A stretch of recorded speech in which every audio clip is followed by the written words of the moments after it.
بسم الله الرحمن الرحيم وبه نستعين الصلاة والسلام على رسوله الكريم وعلى آله وأصحابه ومن تبعهم بإحسان إلى يوم الدين أما بعد قابل قدر مسلیان اکرام، رات ہم نے تراویح میں سورۃ الانعام کا آخری حصہ اور سورۃ الاعراف کے ابتدائی حصے کی تلاوت سماعت کی ہے۔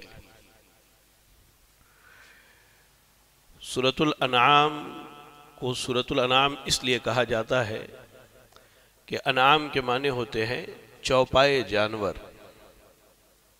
جس طرح گائے ہے، کھسی ہے، بکری ہے، یہ جو چوپائے جانور ہیں یہ انعام کے معنی ہوتے ہیں۔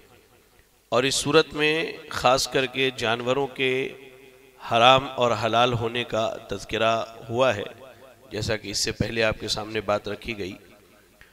اور اس صورت میں یہ بھی اللہ نے بیان کیا کہ بنی اسماعیل یعنی جو مکہ کے لوگ ہیں، خاص کر کے اللہ کے نبی صلی اللہ علیہ وسلم کا خاندان، تو یہ عقید توحید میں خرابی اور بگاڑ کی وجہ سے شرک میں پڑ گئے تھے۔ تو سورۃ الانعام میں بار بار ان کو تنبیہ کی گئی کہ ابراہیم علیہ السلام یا اسماعیل علیہ السلام یہ شرک کرنے والوں میں سے نہیں تھے۔ بہرحال تو اس صورت میں کئی ایک احکامات اللہ رب العالمین نے بیان کیے ہیں، جن میں سے ایک بنیادی حکم آپ جان لیں۔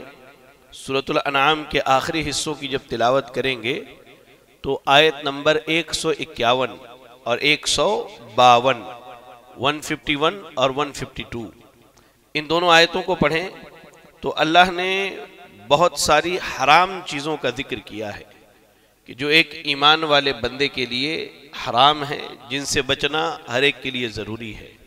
میں فہرست آپ کو گنا دوں مختصراً۔ سب سے پہلے تو اللہ رب العالمین نے کہا کہ تمہارے اوپر شرک حرام ہے، یعنی شرک کرنا یہ اللہ نے حرام قرار دیا ہے، اور اگر کوئی شرک کرتا ہے تو اللہ نے اس کے بدلے میں اس کے لیے ہمیشگی کی جہنم رکھی ہے، اگر وہ دنیا سے توبہ کر کے اللہ کے پاس نہ جائے تو۔ دوسری چیز، ماں باپ کے ساتھ احسان کرنے کو اللہ نے کہا ہے، ماں باپ کی نافرمانی کو اللہ نے حرام قرار دیا ہے۔ ایسے ہی مفلسی کے ڈر سے، فقیری اور محتاجگی کے ڈر سے اولاد کو قتل کرنے سے منع کیا ہے، اور اولاد کے قتل کو اللہ تعالیٰ نے بہت بڑا جرم قرار دیا اور اس سے اللہ نے منع کیا اور اسے حرام قرار دیا۔ ایسے ہی اللہ نے بے حیائی کے کاموں سے روکا ہے، اور اس بات کا حکم دیا کہ کوئی بھی آدمی کھلے طور پر یا چھپے طور پر برائی، بے حیائی کے کام نہ کرے۔ ایسے ہی کسی کے قتل کرنے کو اللہ نے حرام قرار دیا ہے۔ یتیم کے مال کو کھانے سے اللہ نے روکا ہے، اور یتیم کے مال کو ناجائز طریقے سے کھانے کو اللہ نے حرام قرار دیا ہے۔ اچھا، ماپ تول میں جب کمی بیشی جو وزن ہم ناپ تول کرتے ہیں تو اس کو پورا ادا کرنے کا اللہ نے حکم دیا ہے، ناپ تول میں کمی کو اللہ نے حرام قرار دیا ہے۔ ایسے ہی اللہ نے کہا کہ جب بات کرو تو انصاف کی بات کرو، ایسا نہیں ہمارا رشتہ دار ہے تو ہم اس کے من مطابق بات کریں، اور ہمارا مخالف ہے تو ہم اس کی مخالفت میں بات کریں گرچہ وہ حق پر ہے۔ نہیں، بات جب بھی کی جائے تو سیدھی اور سچی بات کی جائے۔ تو اللہ نے انصاف کے خلاف بات کرنے کو حرام قرار دیا ہے، اور اللہ تعالیٰ نے عہد اور وعدہ توڑنے کو حرام قرار دیا ہے۔ ایسے ہی سورۃ الانعام میں اللہ نے ایک بہت بڑی رحمت کا ذکر کیا ہے اپنی۔ آپ آیت نمبر 160 پڑھیں تو اللہ نے کہا من جاء بالحسنۃ فلہ عشر امثالھا ومن جاء بالسیئۃ فلا یجزی الا مثلھا وہم لا یظلمون۔ دیکھیں اللہ کی رحمت بہت کشادہ ہے میرے بھائیوں۔ ابھی حافظ صاحب نے تلاوت کی سورۃ الرحمن کی، تو اس میں بار بار سورۃ الرحمن میں ایک آیت آتی ہے فبأی آلاء، کیا ہے وہ؟ فبأی آلاء ربکما تکذبان، کہ انسان اللہ کی کن کن نعمتوں کو جھٹلائے گا۔ اب اللہ کی رحمت دیکھیے، اللہ نے سورۃ الانعام کی آیت نمبر 160 میں کہا کہ جو آدمی ایک نیکی لے کر کے آئے گا، کتنا نیکی؟ ایک، تو اللہ اس کا 10 بدلہ دے گا۔ آپ ایک اچھا کام کیجئے، اللہ اس ایک کے بدلے آپ کو 10 دے گا، اور قرآن ہی یہ بات بتاتی ہے اور حدیث رسول یہ بتلاتی ہے کہ اگر آپ کی نیت صاف ہے تو اس 10 سے لے کر کے 700 گنا تک اللہ تعالیٰ بتلا دیتا ہے ایک کا. یعنی ہائی لیول کیا ہے؟ ایک کا 700. اور اس پر مزید یہ رحمت کہ اللہ نے سارے اعمال کے نیکیوں کا تذکرہ کیا ہے سوائے رمضان کے روزے کے. کہا الصوم لی وانا اجزی بہ، کہتے کہ بندہ روزہ میرے لیے رکھتا ہے اور اس کو کتنا بدلہ دینا ہے مجھے ہی معلوم ہے. حتیٰ کہ بعض اہل علم فرماتے ہیں، یہ بڑا قیمتی نقطہ ہے، یاد رکھیں، روزے داروں کے لیے بہت بڑی یہ خوشخبری ہے. بعض اہل علم فرماتے ہیں کہ بندہ جب قیامت کے دن سارے لوگوں کے حقوق دیے جانے کے بعد اب اس کی نیکیاں خالی ہو جائیں گی تو اللہ تعالیٰ روزے کا بلا حساب بدلہ دے گا اور بندے کو جنت میں جگہ دے گا. اتنا اجر ہے. تو کہا کہ من جاء بالحسنۃ فلہ عشر امثالھا، جو آدمی ایک نیکی لے کر کے آئے اللہ اس کے بدلے 10 ثواب دیتا ہے. اور رحمت یہ ہے کہ اگر آپ ایک گناہ کرتے ہیں تو اس کے بدلے ایک ہی لکھا جاتا ہے. یہ اللہ کی رحمت ہے. ایک نیکی پر 10، لیکن ایک گناہ کرے بندہ تو اللہ تعالیٰ کیا ہے؟ اس کے بدلے ایک ہی گناہ لکھتا ہے اور اس کے لیے ایک ہی گناہ لکھا جاتا ہے. اچھا، اس کے بعد جو ہے سورۃ الاعراف کی ابتدا ہوتی ہے. بڑی بہترین سورت ہے میرے بھائی. ہم انسانوں کے لیے بہت ساری اس میں نصیحتیں اور بڑے چھپے ہوئے خزانے ہیں سبحان اللہ سورۃ الاعراف کے اندر.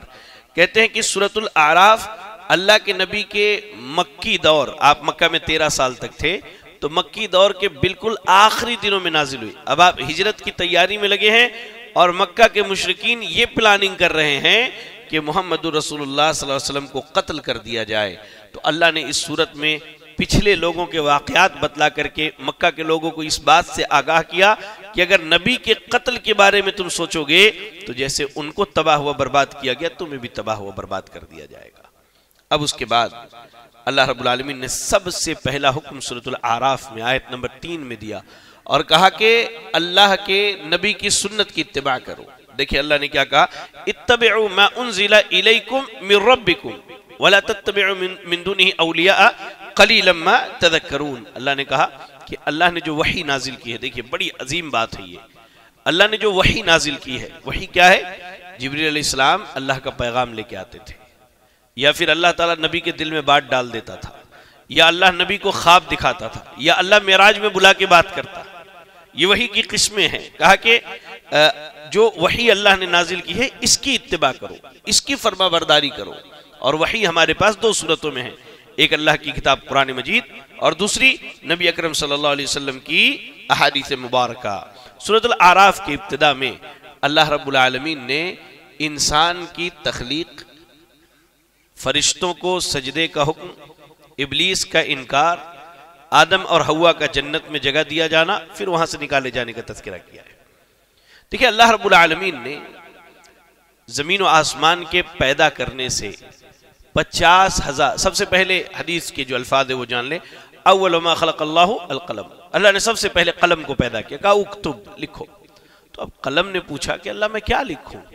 اللہ نے کہا کہ جو حالات و معاملات دنیا میں ہونے والے ہیں ساری چیزوں کو لکھ دو.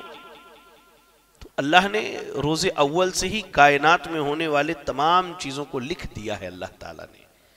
اب انہی لکھی گئی چیزوں میں آدم علیہ السلام کی تخلیق بھی تھی. زمین میں انسانوں سے پہلے جن آباد تھے. جب ان لوگوں نے بہت زیادہ سرکشی کی تو اللہ کے حکم سے فرشتوں نے انہیں مار بھگایا، پہاڑوں میں، سمندروں میں، جنگلوں میں.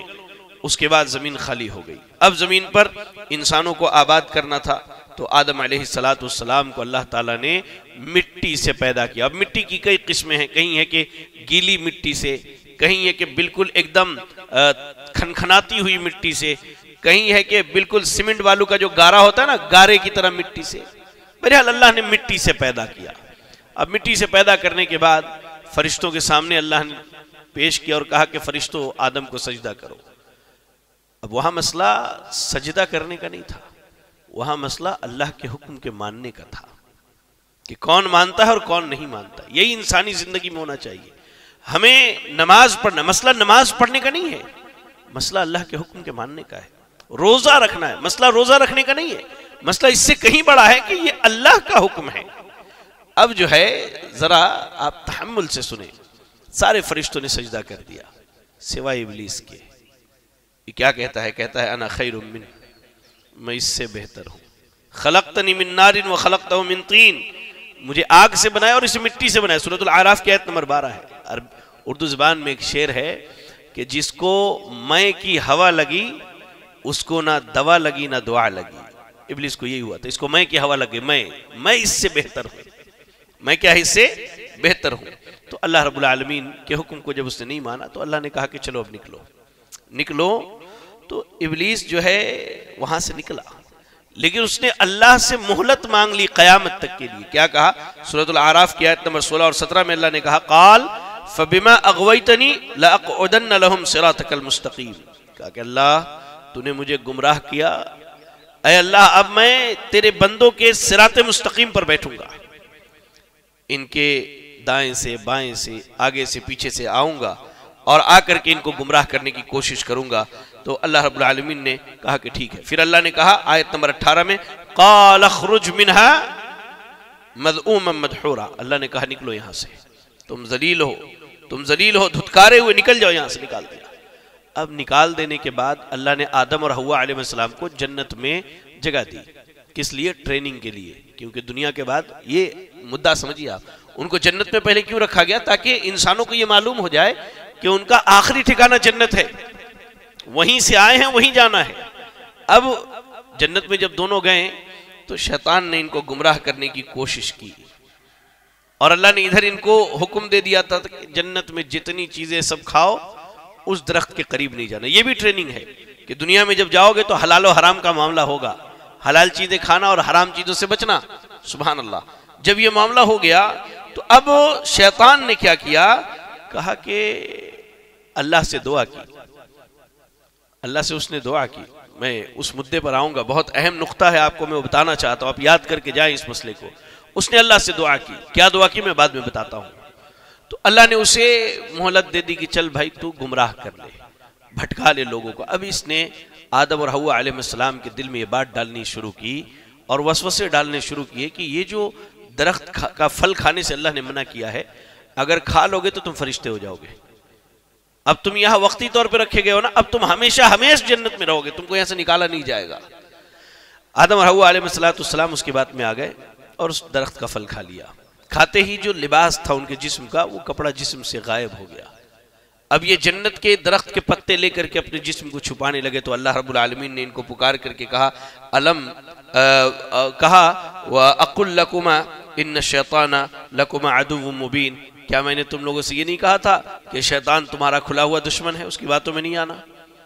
اب یہ دنیا میں اتار دیے گئے، اس سے پہلے کبھی گناہ کیا نہیں تھا، پہلی غلطی، اور اس کے بعد دنیا میں اتار دیے گئے۔ توبہ کرے تو کیسے کرے؟ گھومتے رہیں۔ ایک وقت کے بعد اللہ تعالیٰ نے توبہ کا سلیقہ سکھایا اور کیا کہا؟ ربنا ظلمنا انفسنا وان لم تغفر لنا وترحمنا لنکونن من الخاسرین، سورۃ الاعراف کی آیت نمبر 23۔ تو اللہ نے کہا کہ ان دونوں نے کہا کہ اے ہمارے رب، ہم نے اپنے نفس پر ظلم کیا، اگر تو ہمیں معاف نہ کرے، نہ ہمارے گناہوں کو نہ بخشے تو ہم خسارہ اٹھانے والوں میں سے ہیں۔ اللہ رب العالمین نے معاف کر دی۔ یہاں دو باتیں، بعض صوفی حضرات جو یہ کہتے ہیں کہ آدم علیہ السلام دنیا میں آنے کے بعد کہتے ہیں کہ اللہ تجھے محمد رسول اللہ کا واسطہ ہے، محمد رسول اللہ کا واسطہ ہے، تو اللہ نے پوچھا تمہیں کیسے معلوم؟ کہا میں نے عرش پر لا الہ الا اللہ محمد رسول اللہ لکھا ہوا دیکھا۔ یہ جھوٹی بات ہے۔ قرآن یہ کہتا ہے کہ اللہ نے ان کو توبہ کا طریقہ سکھلایا، اور ہم کہہ رہے کہ وہ خود سے سیکھ کر کے آئے تھے۔ تو ہم قرآن کی مانیں کہ اپنی مانیں؟ پہلی بات۔ دوسرا اہم نقطہ جو بتانا چاہتا ہوں، اس میں دعا کا سلیقہ ہے۔ اللہ کو ایک چیز بڑی پسند ہے کہ اللہ کو اس کے رب ہونے کا حوالہ دیا جائے۔ آپ قرآن میں جتنی دعائیں پڑھیں گے، دیکھیں میں آپ کو مثال دے رہا ہوں، ابراہیم علیہ السلام کیا کہتے ہیں؟ رب انی اسکنت من ذریتی بواد غیر ذی زرع، ابراہیم علیہ السلام کی دعا ہے۔ رب ہب لی من الصالحین، ربنا ہب لنا من ازواجنا وذریاتنا، نوح علیہ السلام رب اغفر لی، آدم علیہ السلام ربنا۔ تو اللہ کو یہ بہت پسند ہے کہ بندہ اس کے رب ہونے کا حوالہ دے۔ کبھی بھی دعا کریں تو ایسے کریں، اے اللہ تو ہی میرا رب ہے۔ اللہ کو یہ بہت پسند ہے، حتیٰ کہ اللہ کے رب ہونے کا حوالہ جب ابلیس نے دیا تو اللہ نے اس کی بھی دعا سن لی، اس کی بھی سن لی۔ وہ کیا کہتا ہے؟ یا اے میرے رب مجھے قیامت تک کی مہلت دے دے۔ رب ہونے کا حوالہ دے کے دعا کیا تو اللہ نے ابلیس کی بھی دعا سن لی۔ یہ سلیقہ اللہ نے سکھلایا ہے لوگوں کو کہ جب اللہ سے دعا کرو تو اللہ کے رب ہونے کا حوالہ دو کہ اللہ تو ہمارا رب ہے، اے ہمارے رب، اے میرے رب، اے کائنات کے رب، اے مخلوقات کے رب۔ اس طرح کی کلمات استعمال کر کے آپ جب اللہ سے دعا کرتے ہیں تو اللہ تعالیٰ آپ کی دعا کو رد نہیں کرتا ہے۔ حتیٰ کہ اللہ نے ابلیس کی دعا رد نہیں کی جب ابلیس نے رب ہونے کا حوالہ دیا۔ اور یہاں آدم علیہ السلام کیا کہتے ہیں؟ ربنا، اے ہمارے رب، اے ہمارے رب کہہ کے اللہ سے دعا کی۔ تو یہ دعا کا سلیقہ قرآن نے سکھلایا ہے۔ بہرحال یہ کچھ باتیں تھی سورۃ الاعراف کے تعلق سے۔ یہاں سورۃ الاعراف کو اعراف اس لیے کہا جاتا ہے، ایک مختصر بات جان لے کہ اعراف جنت و جہنم کے درمیان ایک جگہ ہے، اور یہاں ان لوگوں کو جگہ دیا جائے گا جن کی نیکیاں اور گناہ برابر ہو جائیں گے۔ اللہ رب العالمین نے قرآن میں اس کا تذکرہ کیا ہے کہ اب ان کی نیکیاں بھی نہیں ہیں اتنی زیادہ کہ جنت میں جائے، اور گناہ بھی نہیں ہے کہ جہنم میں جائے، تو اب ان کو بیچ کی جگہ اعراف میں جگہ دیا جائے گا۔ تو یہ جب جنتیوں کو جاتے ہوئے دیکھیں گے تو ان کو سلام کریں گے، ان سے بات چیت کریں گے، اور جب جہنمیوں کو جاتے ہوئے دیکھیں گے تو ان کو دیکھ کر کے نفرت کریں گے، ان کے دل میں نفرت پیدا ہوگی۔ تو یہ جہنمیوں سے کہیں گے ہاں چودھری صاحب، او ٹھیکیدار صاحب، او مالدار صاحب، کیا حال ہے تمہارا؟ اور جنتیوں کو سلام کریں گے، ان سے بات چیت کریں گے، تو اللہ رب العالمین اپنے فضل سے ان کو جو ہے جنت کے اندر جگہ دے گا۔